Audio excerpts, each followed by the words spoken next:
শীতের মিঠে রোদ গায়ে মেখে পিকনিকে যাবেন ভাবছেন? তাহলে গড়চুম্বক ঘুরে আসুন। গড়চুম্বক পশ্চিমবঙ্গের হাওড়া জেলার হুগলি ও দামোদর নদীর একেবারে সংযোগস্থলে অবস্থিত। হ্যাঁ, এই রকম একটা দারুণ সৌন্দর্য উপভোগ করতে গেলে কিভাবে যাবেন ভাবছেন? হাওড়া থেকে উলুবেড়িয়া ট্রেনে আসুন এবং উলুবেড়িয়া স্টেশনে নেমে ওখানকার বাস অথবা লোকাল অটো ধরে চলে আসুন 58 গেট বা গড়চুম্বক পিকনিক স্পটে। একেবারে আপনাকে এই জায়গায় এনেই নামাবে। জায়গাটা অনেক বড়, নদীর পাশে এবং সবুজে ঘেরা বলে এর সৌন্দর্য আরও বেড়ে উঠেছে। এর মাঝেই আমাদের এখানে চলছে সকালবেলা জলখাবারের প্রস্তুতি। হ্যাঁ, কি ভালো লাগে বলুন, মিঠে রোদ গায়ে মেখে এরম পিকনিক করতে অনেকজন একসঙ্গে। হ্যাঁ, পিকনিক মানেও তো অনেক মানুষের একসঙ্গে হওয়ারই দিন। এই যে দেখতে পাচ্ছেন দামোদর নদী, হ্যাঁ এখানে নৌকার ব্যবস্থাও রয়েছে, তবে নৌকা করে যাওয়ার কিছু সতর্কতাও রয়েছে। এখান থেকে লেখা আছে যে পর্যটন এসে এখানে যেন নৌকায় পারাপার বা নদী ঘুরতে না বেরোয়, একটু সতর্ক থাকাই ভালো। আনন্দ করতে এসে যেন আনন্দটা বজায় থাকে। আর এই জায়গাটা কিন্তু একটুখানি না, অনেক বড় জায়গা। মাঠ হচ্ছে ভীষণ লম্বা, একদিকে নদীর পাড় আর একদিকে এই খোলা মাঠ, যার চারিধারে রয়েছে গাছে ভর্তি। এখানে আমরা আমাদের সকালের জলখাবারটাও সেরে নিচ্ছি। শীতের রোদ গায়ে মেখে যদি এই রকম পিকনিক করতে ইচ্ছা করে তাহলে বেশি দূর না, কলকাতা থেকে মাত্র 60 কিমি দূরে অবস্থিত এই গড়চুম্বক পর্যটন কেন্দ্র। এখানে চলে আসতে পারেন। এক্সপ্ল্যানেড থেকেও গাদিয়ারা বাস যায়, সেই গাদিয়ারা বাসে করে এসে নামতে হবে 58 গেট। হ্যাঁ, এই দামোদর নদীতে যে 58 গেট বাঁধটি আছে সেটি অবশ্যই যার দূরত্ব, মানে কলকাতা থেকে যাওয়ার দূরত্ব এই রাস্তায়, এটা হচ্ছে পিকনিক স্পটে যে রাস্তা দুধারে লেগে যাবে, প্রচুর মানুষ আছে। কেউ বাসে করে এসেছে, কেউ ছোট গাড়িতে যার মতন করে ছোট বড় ফ্যামিলি নিয়ে চলে এসেছে আনন্দ করতে এই পিকনিক। এই রাস্তায় চলাচলের জন্য টোটো, সাইকেল, এখানকার মেন আকর্ষণ বাইক এইগুলোই দেখতে পাওয়া যাচ্ছে। তার সঙ্গে তার মাঝে আমরা আবার নিয়ে নদী এখানে গরম গরম, তার মাঝে আমরা এরপর আমরা চলুন এসে গেছি একটি হোটেলে। এবার এই হোটেলে এলে আপনি আমাদের একদিনের জন্য, মানে আমরা একদিন তো থাকবো না, কিছু ঘন্টার জন্য বুক করা হয়েছে। এরকম হোটেলও পেয়ে যাবেন। যদি আপনাদের কোনো সুবিধা হয় তাহলে এই ধরনের হোটেলও এখানে বুক করতে পারেন এবং এতে রাত্রি যাপনও করা যায়, যেখানে রয়েছে ডবল বেড, সুন্দর রুম, পরিষ্কার পরিচ্ছন্ন, জলেরও কোনো অসুবিধা নেই। এই রকম হোটেল কিন্তু পিকনিক স্পটে রয়েছে। এবার আমরা চলে আসছি টোটো করে মাত্র 10 টাকা ভাড়া দিয়ে এই জায়গাটা। এটা হচ্ছে গড়চুম্বক পর্যটন কেন্দ্র, যেখানে আমরা দেখতে পাবো হরিণ, ছোট্ট একটা হরিণ পার্ক রয়েছে, একটা ছোট চিড়িয়াখানাও রয়েছে। চলুন এই পর্যটন কেন্দ্রে আমরা প্রবেশ করব, যার প্রবেশ মূল্য 15 টাকা। এই পর্যটন কেন্দ্রের মধ্যে রয়েছে একটা চিড়িয়াখানা, আর তার সঙ্গে কিন্তু ভিতরে রয়েছে একটা পার্ক, চিলড্রেন্স পার্ক। সেই পার্কে আমরা যাব, আর এখানে গাড়ি রাখারও ব্যবস্থা রয়েছে। ঢুকেই দেখতে পাবেন ডান হাতে রয়েছে একটি দোকান, যে দোকান থেকে মনের মতো কিছু স্ন্যাক্স, জল এগুলো পেয়ে যাওয়া যায়। এইখানে আর একটা কিছু তৈরি হচ্ছে যেটি এখনও কমপ্লিট হয়নি। চলুন সামনের দিকে এগিয়ে যাই। এগিয়ে যেতেই আমরা দেখছি একটু ফাঁকা জায়গা, যেখানে দেখুন গাড়ি নিয়ে এলেও কিন্তু গাড়ি রাখার ব্যবস্থা রয়েছে। আর এই জায়গাটায় রয়েছে সেই ছোট্ট জু, মানে মিনি জু। চলুন যাই। সেই চিড়িয়াখানা যাওয়ার জন্য আমাদের আবার টিকিট কাটতে হবে। চিড়িয়াখানা ঢোকার জন্য 25 টাকা প্রবেশ মূল্য পার হেড। চলুন একদম আমরা টিকিট কেটে চলে এসেছি। এসেই প্রথমে যেটা দেখতে পাবেন সেটা হলো কিছু টিয়া পাখি, তাছাড়া আর কোনো পাখি দেখতে পাচ্ছি না। নিচে রয়েছে এখানে একটা ফলস, যেখানে পুরো কাদা জল। শীতকালে আমরা সকলেই চিড়িয়াখানা বা যে কোনো জায়গায় ঘুরতে ভালোবাসি, কিন্তু ছোটদের মন ভালো করতে কিন্তু এই ধরনের পাখি, যেগুলো আমরা আজকাল আর সচরাচর দেখতে পাই না, সেগুলো কিন্তু চিড়িয়াখানায় ভরসা। তো চলুন আমরা ভিতরে এবার আস্তে আস্তে যাচ্ছি। আর এইখানে যেতে যেতে দেখতে পেলাম টিয়া পাখির পরেই আছে এই ধরনের হাঁসগুলো। হ্যাঁ, এখানে ছোট্ট একটি পুকুরের মতন বলতে পারি, জলাশয় করা আছে, যেগুলো তারা তাদের আনন্দ মতো ঘুরে বেড়াচ্ছে। কেউ রোদে গা শুকাচ্ছে। সত্যি এক অপূর্ব সুন্দর দৃশ্য বলতেই পারি। আর ছোট ছোট ভিতরে কিছু খড় দিয়ে এদের জন্য, পাখিদের বসার জন্য জায়গাও করে দেওয়া হয়েছে। আর দেখুন, এই যে দেখতে পাচ্ছেন অস্ট্রিচ, মানে উট পাখি যাকে আমরা বলি, কেউ দাঁড়িয়ে আছে, কেউ শুয়ে আছে, কেউ খাচ্ছে। এক অপূর্ব সুন্দরই লাগছে বলা যায়। হ্যাঁ, জায়গাটা সত্যিই খুব ভালো, ছোটদের একদম মন কাড়া একটা জায়গা। আর এ তো বলছে যত নাও আমাকে নিয়ে ছবি তুলে নাও, আমি একদম সুন্দরভাবে দাঁড়িয়ে আছি তোমাদের জন্যই।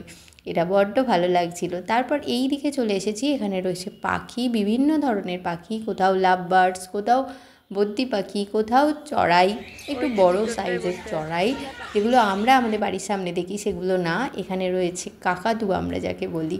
হ্যাঁ, বিভিন্ন রং বেরঙের রয়েছে। এই যে এখানে আমরা দেখতে পাচ্ছি টিয়া পাখি, এগুলো একটু অন্য ধরনের টিয়া পাখি। আর এই ধারে রয়েছে কাকাতুয়া, আমরা যাকে কাকাতুয়া বলেই চিনি।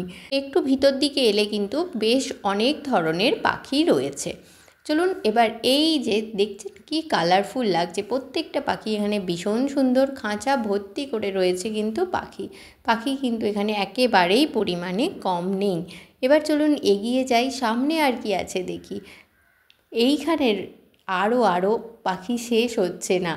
এরপর এই দিকে রয়েছে দেখুন কত রকমের ছোট বড় নানা ধরনের এদের জন্য বাসাও করে দেওয়া আছে, এরা তার মধ্যেই রয়েছে। আর এই দিকে রয়েছে যাদের আমরা বলি বদ্যি পাখি। এই পাখিগুলোকে আমরা আমাদের সচরাচর অনেকেই বাড়িতেই দেখতে পাই, তারাই রয়েছে এই সমস্ত খাঁচায়। আর এইখানে রয়েছে পাইথনগুলো প্রত্যেকটাই, বেশ অনেকগুলো আছে এখানে পাইথন, প্রত্যেকটাই এখন একদম গাছের ওপর, হালকা হালকা ঘাস যেগুলো এক ধরনের, তার ওপরে এরা একদম শুয়ে রয়েছে। ছোট বড় বিভিন্ন সাইজের রয়েছে এখানে পাইথন। আর তাদের বাসাগুলোও একটু দেখিয়ে দিই, এই যে এর মধ্যে তারা থাকে। তো চলুন এবার আমরা এগিয়ে যাব এইখান থেকে। আর দেখতে পাচ্ছি এগিয়ে যেতেই রয়েছে কুমির, মিঠা জলের কুমির, যারা মাটির সঙ্গে পুরো মিশেই গেছে বলা যায়। দুটো কুমির রয়েছে, আরও দূরে আরও দুটো কুমির রয়েছে। এবার চলুন একটু এগিয়ে যাই। এবার দেখতে যাবো আমরা ডিয়ার পার্ক, মানে হরিণ দেখার জন্য দেখছেন কত মানুষের ভিড়। আর তার মাঝে রয়েছে এত সুন্দর ফুল, চারিধারে শীতকাল হলে এই ফুলগুলো তো থাকবেই। গড়চমক বর্ষাকালেও আসা যায়, সেক্ষেত্রে তখন দেখতে পাবো আমরা 58 গেটের সেই জলোচ্ছ্বাস। হ্যাঁ, আর চারিপাশটা বর্ষার জলে আরও সবুজ হয়ে ওঠে। শীতকালে এসে কিন্তু মিঠে রোদটা গায়ে মেখেও দেখতে খুব ভালো লাগছে। এই হচ্ছে হরিণগুলো এখন জাস্ট খাবার পেয়ে তারা এক জায়গায় এসে জড়ো হয়েছে। প্রচুর হরিণ রয়েছে, এত সুন্দর লাগছে, মানে ছোটরা তো খুব আনন্দ পাচ্ছে। আর এই জায়গায় রয়েছে আর একটা কুমির, যে এই জাস্ট জল থেকে উঠে বসলো, যাকে আমি ক্যামেরায় ধরতে পারছি না, কিন্তু দু চোখ ভরে দেখতে পেয়েছি। এক অপূর্ব লাগছিল, জল থেকে উঠে জাস্ট ওপরে বসলো। এই জায়গাটা হচ্ছে একেবারে আমরা যেখানটা দেখলাম যে হরিণের জন্য বিশাল জায়গা। এই দিকে দেখুন, আমরা যাকে বলি গিরগিটি, যে রং বদলায়, আমরা ছোট থেকেই জানি এটা কিন্তু বড় সাইজের। কারোর রং আছে একেবারে গাছের রঙের, কারোর রং হয়ে আছে অরেঞ্জ কালার, দেখতেই পাচ্ছেন। এই ধরনের অনেক কিছুই জিনিস এখানে রয়েছে যেগুলো আমরা দেখতে পাচ্ছি।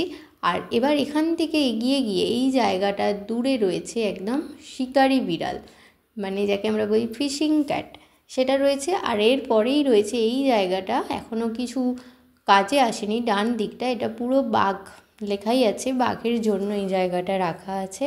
এখানে কোনো বাঘ বা আর কোনো জন্তু এখানে দেখতে পাবেন না, যে কটা দেখালাম সেই কটাই দেখতে পাবেন। আর ওই যে দূরে দেখা যাচ্ছে হরিণগুলো, যেগুলো ওখানে খাবার খাচ্ছিল, ওরা এখন জল খেতে চলে যাচ্ছে জলাশয়ের দিকে।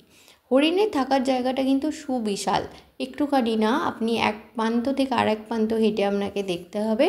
তারা খাবারের জন্য এক প্রান্তে থাকে, তো জলের জন্য আরেক প্রান্তে। চলুন, পুরো জায়গাটা ভীষণ বড়। ওই যে হরিণগুলো দেখছেন, একদম ছোট্ট ছোট্ট হরিণ আছে, বড় বড় সমস্ত রকম সাইজের আছে। এবার আমরা বাইরে বেরোবো। এই জায়গাটাও কিন্তু এখন জাস্ট এবার শেষের দিকে আমরা এসে গেছি। চলুন এবার আমরা বাইরে বেরিয়ে যাই। আমরা একদম যে 25 টাকা টিকিট দিয়ে কেটেছিলাম সেটা দেখে বাইরে চলে এলাম। বাইরে এসেই এখানে পেয়ে যাবেন কিছু ওয়াশরুম, ছেলে এবং মেয়েদের আলাদা আলাদা আছে। এবার এই সোজা রাস্তাটা ধরে আমরা এগিয়ে যাব এবং এর পাশেও কিন্তু অনেকে ছোট ফ্যামিলি নিয়ে এসে পিকনিক করছে, কিন্তু রান্না করে নিয়ে এসে এখানে করছে, কিন্তু রান্না করার ব্যবস্থা এখানে নেই। যেটা রয়েছে গড়চুম্বক পিকনিক স্পটে রয়েছে রান্নাঘরের খাওয়ার ব্যবস্থা। এবার চলুন ভিতরে এসে গেছি। এই হচ্ছে চিলড্রেন্স পার্ক, যেটাকে ছোট বড় সবাই ভীষণ আনন্দ করছে। বসার জায়গা থেকে শুরু করে সবুজে ঘেরা প্রত্যেকটা জিনিস ভীষণ পরিষ্কার এবং পরিচ্ছন্ন। ঘুরতে গেলে অবশ্যই এটা মাথায় রাখতে হয়, যে রকম পরিষ্কার জায়গায় এসেছি জায়গাটাকে যেন সেরকম পরিষ্কারই রাখি। এবার আসুন, এইখানে ঘুরতে এলে কিন্তু শীতকালে আরেকটি উঠতি পাওনা আমি বলতে পারি, সেটা হলো খেজুর গুড়। এই যে নদীর পাড়ে একদম খেজুর গুড় নিজেরা বানায়, হ্যাঁ একদম নিজেরা বানিয়ে বিক্রি হচ্ছে খেজুর গুড়। কোনো গুড়টা 250 টাকা কিলো, পাটালি গুড় ভীষণ সুন্দর। এই যে এই পাটালি গুড়টা 250 টাকা কিলো। খেজুর গুড় এখানে কিন্তু 150, 120, আবার একটা টাইট খেজুর গুড় আছে সেটা 200 টাকা এরম। এবার আসুন আর একটা, মানে এরকম যেতে যেতে আপনি অস্থায়ী কিছু এরকম দেখতে পাবেন ছোট ছোট ঘর, যেগুলো মধ্যে এই ধরনের খেজুর গুড় বানানো হয়। এখান থেকে খেজুর রস সংগ্রহ করে এই যে হাঁড়িগুলো আছে, আর ওই যে দূরে দেখছেন উনুনের ওপর বসানো রয়েছে খেজুর গুড়, এগুলো বানানো হয় এখানে বানিয়ে এবং এইভাবে বিক্রি হচ্ছে, এখান থেকে কিনে নিতে পারবেন। এবার আসুন দুপুরবেলা ঘুরে এসে খাবার দাবার সেরে নেওয়ার পালা। চলুন আমরাও বসে পড়েছি এখন দুপুরের খাবার খেতে। বেগুনি দিয়ে শুরু হলো এবং আশা করি রসগোল্লা দিয়ে শেষ হবে আমাদের পিকনিকের খাওয়া দাওয়া। খুব সুন্দর করে সারাটা দিন কাটলো। আপনারাও যদি ভাবেন যাবেন তাহলে অবশ্যই একবার ঘুরে আসুন। দেখা হবে আবার পরের ভিডিও।